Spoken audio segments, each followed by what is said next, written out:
하루의 끝에 반성하지 마라. 일을 끝내고 차분하게 반성한다. 하루를 마치고 그 하루를 돌아보며 반성하다 보면 자기 자신과 타인의 잘못을 깨닫고 결국에는 우울해지고 만다. 자신의 한심함에 분노를 느끼고 타인에 대한 원망이 생기기도 한다. 그것은 대개 불쾌하고 어두운 결과로 치닫는다. 이렇게 되는 까닭은 당신이 지쳐있기 때문이다. 피로에 젖어 지쳐있을 때 냉정히 반성하기란 결코 불가능하기에 그 반성은 필연적으로 우울이라는 덫에 걸려들 수밖에 없다. 지쳤을 때에는 반성하는 것도 되돌아보는 것도 일기를 쓰는 것도 하지 말아야 한다. 활기차게 활동하거나 무엇인가에 흠뻑 빠져 힘을 쏟고 있을 때, 즐기고 있을 때에는 어느 누구도 반성하거나 되돌아보지 않는다.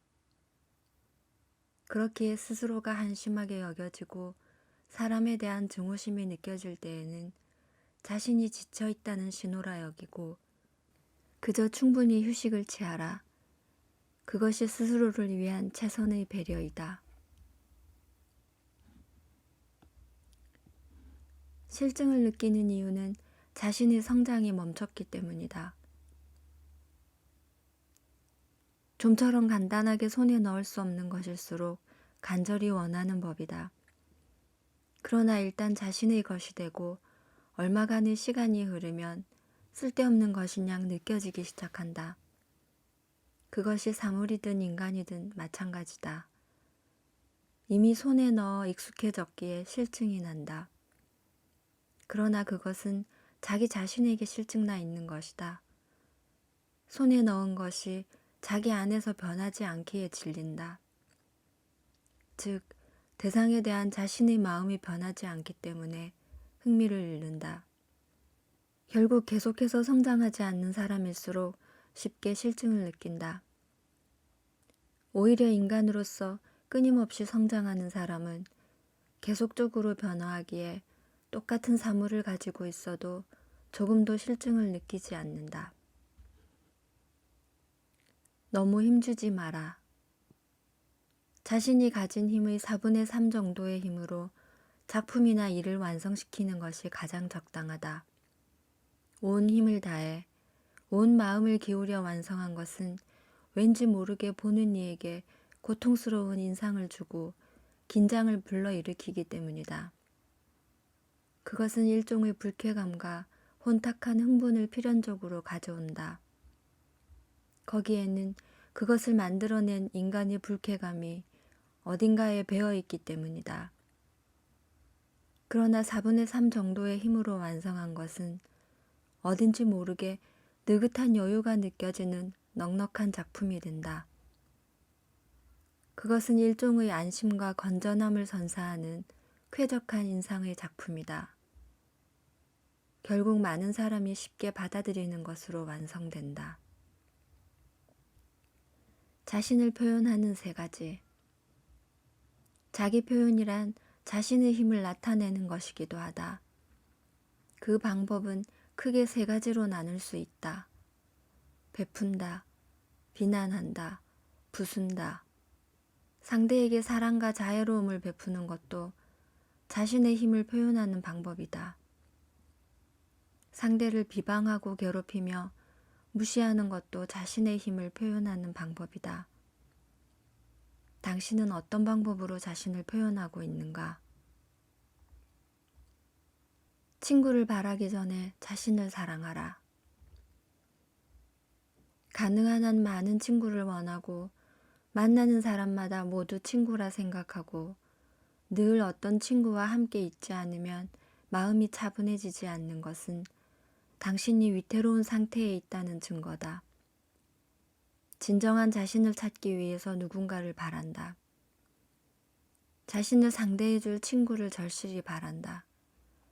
막연한 안도감을 찾아 누군가에게 의지한다. 왜 그런 것일까? 고독하기 때문이다. 왜 고독한 것일까? 자신을 제대로 사랑하지 못하기 때문이다.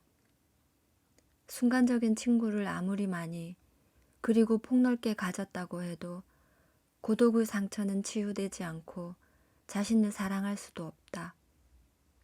그것은 단지 눈 가리고 아웅하는 꼴에 지나지 않는다. 자신을 진정으로 사랑하기 위해서는 먼저 자신의 힘만으로 무엇인가에 온 노력을 쏟아야 한다.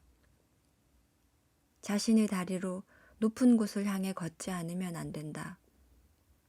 그것에는 분명 고통이 따른다. 그러나 그것은 마음의 근육을 단련시키는 고통이다. 시작하기에 시작된다. 모든 것의 시작은 위험하다. 그러나 무엇을 막론하고 시작하지 않으면 아무것도 시작되지 않는다.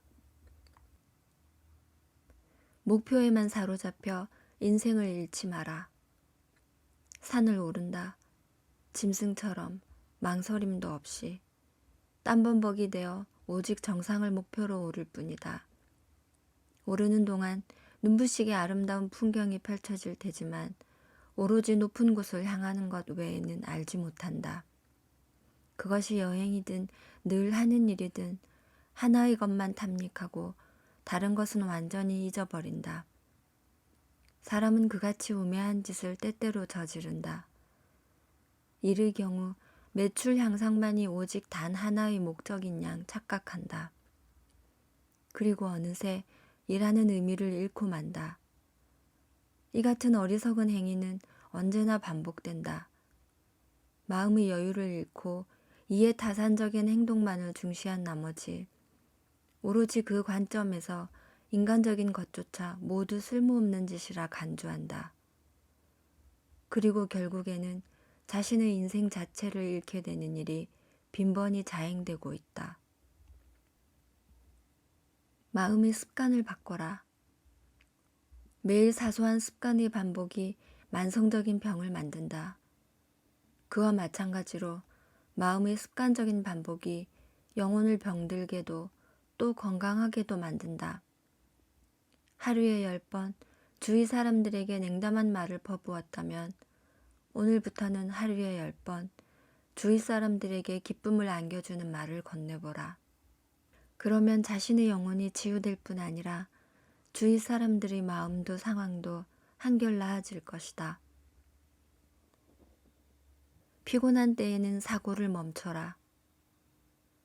평소처럼 의연할 수 없다면 그것은 우리가 지쳐 있다는 증거다.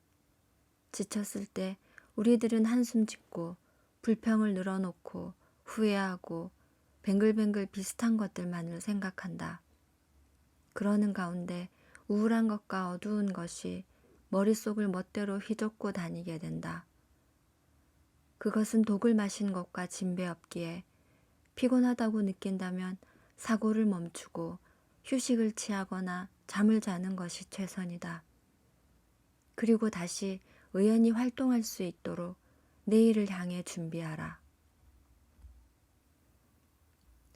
모든 사람들로부터 사랑받지 않아도 된다. 자신에 대하여 생리적 혐오를 가진 상대에게 아무리 정중하게 대해도 그 자리에서 자신에 대한 생각이 달라지지는 않는다. 결국에는 도리어 무례한 놈이라 여겨질 뿐이다. 반드시 모든 이로부터 사랑받아야 한다고 생각지 말라. 이러한 때에는 무리하게 애쓰지 않고 평소의 자세로 담담히 지내는 것이 최선이다. 읽어야 할 책. 우리가 읽어야 할 책이란 다음과 같은 것이다. 읽기 전과 읽은 후 세상이 완전히 달라 보이는 책.